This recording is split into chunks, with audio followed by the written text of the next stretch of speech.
네,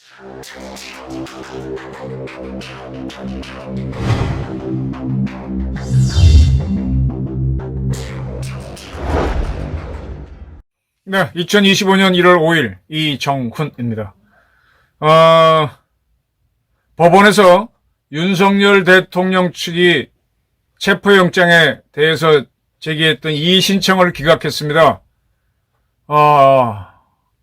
공수처는 계속 윤 대통령을 체포할 수 있습니다. 이 방송이 나가는 6일까지. 그 이후로도 할 수 있습니다. 그러나 공수처와의 전쟁은 이것으로 끝났다고 봅니다. 이제 헌재와 윤석열 간의 싸움이 시작됩니다. 본격적으로 전쟁이 일어나는 겁니다. 우선 이의 신청 기각부터 살피겠습니다. 몇몇 언론들은 윤석열 대통령 측이 완패를 당했다, 크게 패했다라고 보도하는데 발부된 영장에 대해서 이의 신청이 받아들인 적은 대한민국 사법 역사상 단 한 번도 없을 겁니다. 대한민국 사법부가요, 저는 굉장히 건방지다고 봐요. 재판을 하다가 재판부가 너무 편파적이라고 판단되면은 재판부 기피 신청을 할 수 있습니다. 자범 이재명이도 기피 신청을 냈었죠. 기피 신청은 누구나 낼 수 있는데 한 번도 기피 신청을 받아준 적이 없어요. 법원은요, 자기네가 아주 그 동료의식이 강해서 자기 동료 판사가 한 거를 틀렸다라고 뒤집는 판결은 여간해서 하지 않습니다. 그 사람이 편파적이라고 해서 다른 판사를 바꿔주시오 하고 기피 신청을 내면은 안 받아줘요. 근데 기피 신청을 한번 냈다가 1심에서 안 되면 2심, 3심까지 갔다 오는 사이에 법관들이 인사이동이 있기 때문에 재판부가 바뀌는 경우가 있습니다. 그걸 노리고 기피 신청을 내지 진짜로 법원이 기피 신청을 받아줄 거라고 생각해서 내는 사람은 하나도 없습니다. 영장 경우에는요, 이의 신청을 한 적이 없을 겁니다. 그냥 까라면 까식으로 그냥 하는 게 영장인데, 이번에 체포 수색영장을 발부하면서 형사소송법 110조, 111조를 적용하지 말라라고 서울 서부지법의 영장 전담판사가 단서를 붙인 것, 이거는 왜 네 맘대로 이러니? 그렇게 그건 법을 만드는 행동이지, 이렇게 해서 이의 신청을 했는데 이걸 받아줄 거라고 예상한 사람은 없었습니다. 저도 이거를 취재하면서 검사 지낸 친구들한테 물어보니까, 야, 이런 영장을 발부하는 게 어딨냐. 판사 출신 분도 그렇고. 이건 완전히 입법을 했네, 판사가. 근데 이의 신청해도 안 받아줄 거고, 마지막으로 하는 게 대법원의 특별항고인가 재항고 해보는 건데 그것도 안 받아줄걸? 그렇게 예상들을 하더라고요. 아니나 다를까 서울 서부지법 마성영 부장은 기각 결정을 내렸습니다. 그 이유를 쭉 보면은 이렇게 나옵니다. 수색영장은 이의 신청 대상도 아니다. 발부에, 따라서 이걸 발부한 거에 대해서 다투는 것은 부적법하다. 그러니까 아예 판사가 알아서 하는 거에 대해서 이건 문제 제기하는 것 자체가 의미가 없다라고 했어요. 체포에 대해서는 취소나 변경을 할 수 없고, 왜냐하면 이의 신청 대상도 아니고 발부에 대해서는 다투는 것도 아닌데 이미 발부할 때 체포하라고 한 거는 취소나 변경도 할 수가 없죠. 그러면서 방법을 가르쳐줬어요. 적부심사를 해라. 구속영장이 청구되면 그때 구속되는 게 맞는지 아닌지 적부심사를 청구하는 그 길밖에 없다. 사실 그 길밖에 없습니다. 우리나라 형사소송법상에는. 우리나라 형사소송법상에는 압수나 수색영장 발부를 기각해달라는 거는 항고 대상, 준항고 대상도 아니고, 그러니까 여기에 대해서 판단할 권한이 없는 거죠. 이거 자체가 그러니까는 나머지는 다 내란죄는 공수처가 수사할 수 없는데 왜 하느냐. 근데 공무 직권남용죄를 적용했으니까 그것으로 하면 된다. 이렇게 하니까 이거는 된 겁니다. 이에 대해서 이제 대법원에 재항고를 해보겠다고 하는데 이거는 그냥 해보는 거고, 이러는 사이에 이제 오늘 5일이 지나갔고 이제 이 방송이 나가는 6일 자정이 되면은 이 체포 압수 영장은 소멸됩니다. 이럴 경우에 공수처가 다시 법원에 영장을 청구해서 발부받는 방법이 있고요. 아니면은 아예 구속을 해달라고, 윤석열을 구속해달라고 법원에 영장을 청구하는 경우가 있고, 그러면 이제 구속적부심을 하겠죠. 새로 발급받는 경우가 있을 거고, 아니면은 발부된 영장을 법원을 통해서 연장하는 방법이 있을 텐데 저는 별로 의미가 없을 거라고 봐요. 어찌됐든 윤석열 대통령을 공수처가 체포한다는 건 불가능하기 때문이다. 왜 그러냐? 오늘 좀 눈도 오고 해서 한번 한남동에 가봤습니다. 가봤더니 현장이 이랬습니다. 잠시 보시죠.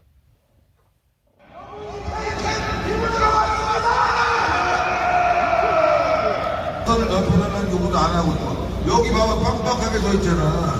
그러면 우리가 진국하니까 국민의힘도 만만하게 보는 거 아니야. 그쵸? 우리 강력하게 나갑시다. 할 말하고 요구할 거 요구하고 윤석열 대통령 체포한다.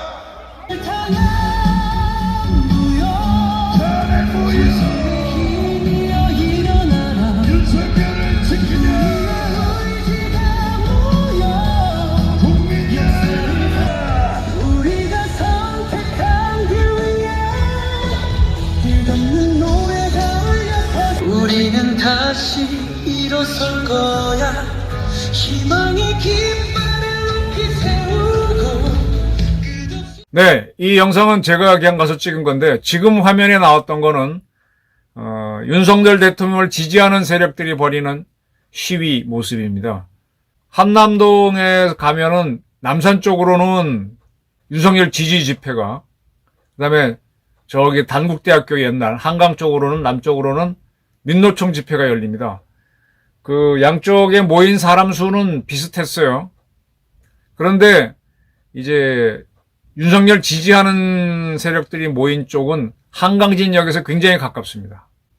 그래서 그런지 굉장히 참여하는, 더 계속 사람들이 꾸역꾸역 몰려오고 또 중간에 시위하다가 빠져나가는 사람들이 되게 많았어요. 오고 가는 사람이 되게 많아요. 근데 민노총 시위는 오고 가는 사람들이 별로 없습니다. 그냥 시위대가 모인 그 상태에서 들고 나는 사람 없이 그대로 집행하는 모습에 더 가까웠습니다. 상대적으로 지지자 시위에는 저보다 나이 많아 보이는, 또 부부로 보이는 어머니급, 할머니급, 할아버지급 사람들이 많았고 저쪽은 상대적으로 좀 젊은 사람들이 많았죠. 사람 수는 비슷비슷했지만은 계속 교체된다는 쪽 입장인 걸 고려하게 되면은 윤석열 지지하는 쪽의 시위가 훨씬 더 사람이 많았습니다. 제가 지금 이제 보여드린 거는 지지 쪽 집회만인데 민노총 시위도 현장 갔는데 아이고 배터리가 다해서 못 찍었어요. 뭐 찍으나 안 찍으나 비슷해서 그냥 넘어갔습니다. 이런 그 궂은 날씨에 모인 시민들 반응으로 볼 때 이쪽은 자발적으로 오고, 그러다 보니까 깃발도 뭐 경기고등학교, 뭐 경북고등학교 할아버지들은 그런 깃발 들고 왔고 할머니들은 뭐 각자 오시고 그랬는데 저쪽은 민노총은 원래 자기네 깃발들이 많잖아요. 뭐 깃발은 굉장히 많아요. 조직적이긴 하지만 수가 적습니다. 이미 흐름이 바뀌었습니다.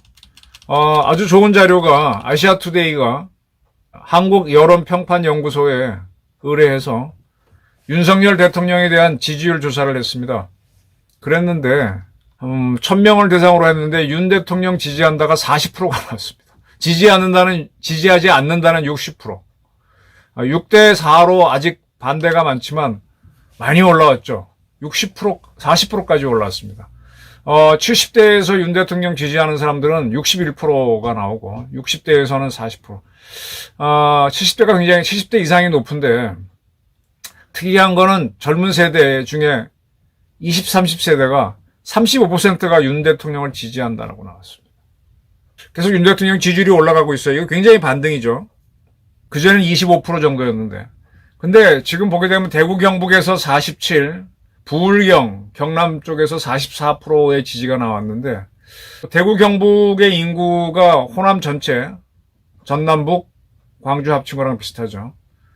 여기에서 또 경남북, 대구, 부산, 울산에서 올라가기 시작하면 한 20% 더 올라간다고 보게 되면 조만간 5대5가 될 수 있다고 보셔야 될 겁니다. 여론이 변하고 있어요. 여론이 변하고 있어요. 뭐 보수적 시기 쪽에는 그냥 자발적으로 나왔는데 뭐 그냥 젊은 시절에 생각이 나는지 다들 막 힘줘서 소리 지르고 하는데 젊은 사람들은 뭐 정치 집회할 때 재밌게 하나요? 춤추고 노래할 때나 화끈하게 하지. 네. 이제 공수처의 역할은 이걸로 끝났다. 공수처가 민주당을 대신한 앞잡이로서 분위기를 잡으려고 했는데 실패로 끝났다.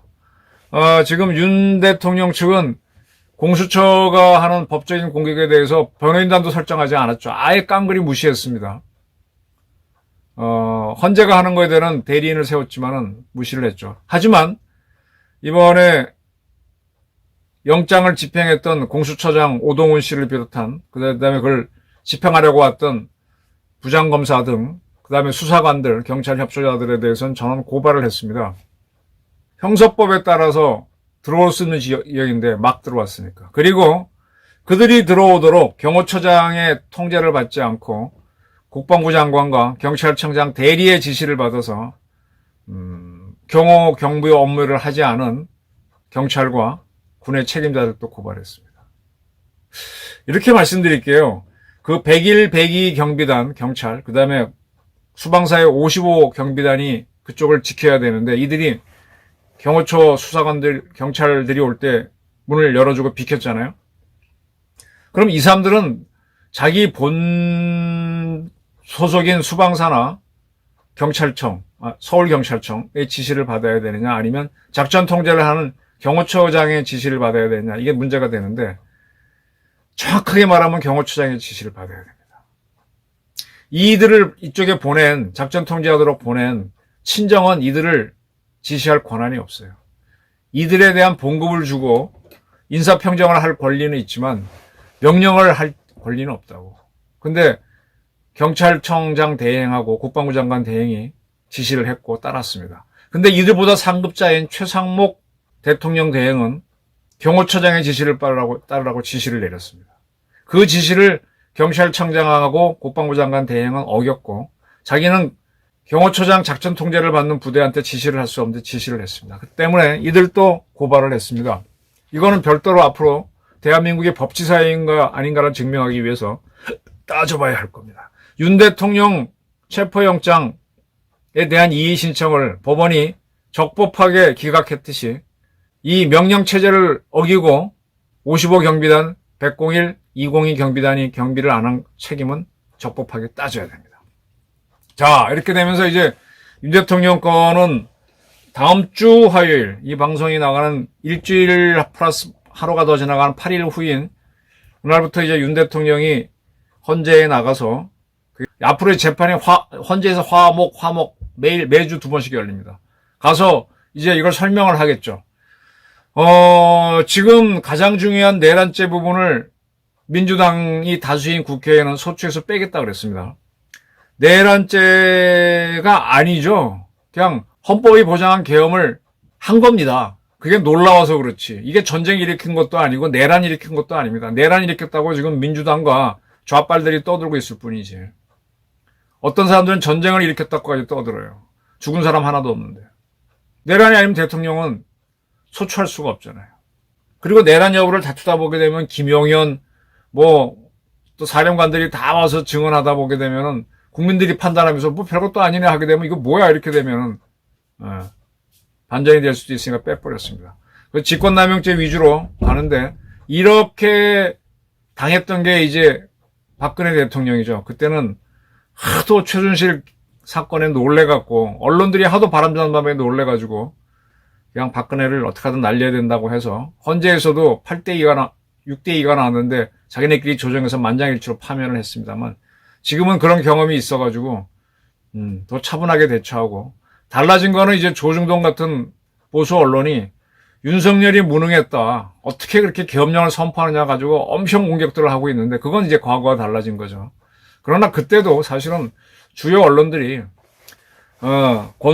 최순실과 했던 아주 박근혜를 이렇게 했었죠. 이번에는 저는 그 정도는 막아낼 거라고 봅니다. 이제 헌재에서 싸움이 시작됩니다. 이 싸움에서 윤석열을 제거하고 자기 세상을 만들어야 된다. 이재명을 앞세우거나 또는 기타 세력을 내세워서 대한민국을 지배하고자 하는 주사파, 북한하고 통하자고 하는 세력들이 이길 수 있을까요? 쉽지 않을 거라고 봅니다. 저는 윤 대통령이 헌재에서 잘 방어를 해서 돌아온 다음에 그때부터가 고민일 것 같아요. 여전히 여소야대 국회고 정부는 말을 안 들을 텐데 어떻게 이끌어갈 것이냐. 이제 우리는 그것까지 생각하면서 이 좌파와의 전쟁을 치러야 될 겁니다. 일단은 뭐 헌재에서 진검승부를 해서 붙어보는 거죠. 내란죄를 피하고 직권남용으로 몰 텐데 뭐 직권남용인지 뭔지 그건 내 권리다. 대통령 권한이 뭐 비상대권까지 갖고 있는데 뭐가 문제냐. 불법이라면 모르겠는데. 근데 그때 굉장히 중요한 역할을 하는 게 결국은 양측의 시위될 겁니다. 누가 더 많은 세를 모으냐에 따라서 헌재 재판관들이 왔다 갔다 할 거예요. 그들이 뭘 몰라서 판단을 안 하겠습니까? 이리저리 눈치를 보겠지. 각자가 추천받은 데가 있으니까 그 친정에 충실하겠지만 그래도 한쪽에 세가 기울었다라고 하게 되면은 기운 쪽을 덜 택할 겁니다. 이제 대한민국은요, 전형적인 정치 싸움으로 들어갔습니다. 박근혜 때는 맥없이 당했지만 이번은 좀 다를 거고요. 이 정치 싸움이 북한에도 영향을 끼칠 것이고 중국에도 영향을 끼칠 겁니다. 네, 북한에서도 김정은을 탄핵해야 된다는 얘기가 나올 수 있도록 저는 국가정보원이 공작을 하라라는 주문을 합니다. 똑같은 이번에도 뭐 현장에서 갔다 온 사람들은 조선적으로 보인 중국인인지 뭔지 모르지만 이상한 말로 저 민노총 시위도 가봐야 되는 거 아니냐. 그러면서 그 사람들은 이게 중국 스파이가 아니냐 의심을 하는데 중국이 지금 여기에 보수 정권이 무너지도록 영향력 공작을 하고 있다고 보입니다. 근데 거꾸로 우리가 이 영향력을 중국에 넣어서 중국에서 시진핑 타도 탄핵 운동이 나도록 만들어야 되죠. 대한민국이 3만 불짜리 국가가 한번 요동을 치면요. 동아시아 전체가 들썩거리도록 만들어야 됩니다. 우리가 흔들려서 방향 잡으면은 일본도 중국도 북한도 방향 수정해서 따라오게 됩니다. 차제에 우리가 이번 사건을 계기로 대한민국에 어디에 종중, 종북 그런 세력이 포진해 있었구나. 국방부에서도 누가 저렇게 타협을 하고 경찰도 저렇게 하는 게 보이잖아요. 그거는 어쨌든 삑사리긴 하지만은 12.3 계엄을 해서 얻은 소중한 결과입니다. 그런 세력들을 이제 복귀했을 때 윤 대통령이 쳐낼 수 있어야 되는데 쳐내는 방법은 YS가 했던 방법이 있잖아요. 그때 해군에서 문제가 있으니까 삼성 제독을 총장에 시키지 않고 소장을 2단계 진급시켜서 참모총장을 시킨 적이 있잖아요. 그런 식으로 군과 경찰에 썩은 사람들이 많으면은 그 다음 사람이 아니라 다음 저 밑에 하급자라도 제대로 된 사람을 팍 올려가지고 그들이 쳐내게 하면 돼요. 대통령 인사권을 다 활용하면 됩니다. 장관급 후보자 중에서 장관을 내는 게 아니라 저 국장급이나 부의장관급에서 그냥 끌어올려도 되는 겁니다. 이제 혁명적으로 한번 바꿀 수 있는 한 최대한 인사권으로 바꾸면서 풀어가는 계획을 짜면서 헌재와의 싸움에 준비해야 된다. 공수처는 끝났다. 그리고 오동훈이라는 사람 잘 기억해놨다가 나중에 다 책임을 묻기로 합시다. 감사합니다.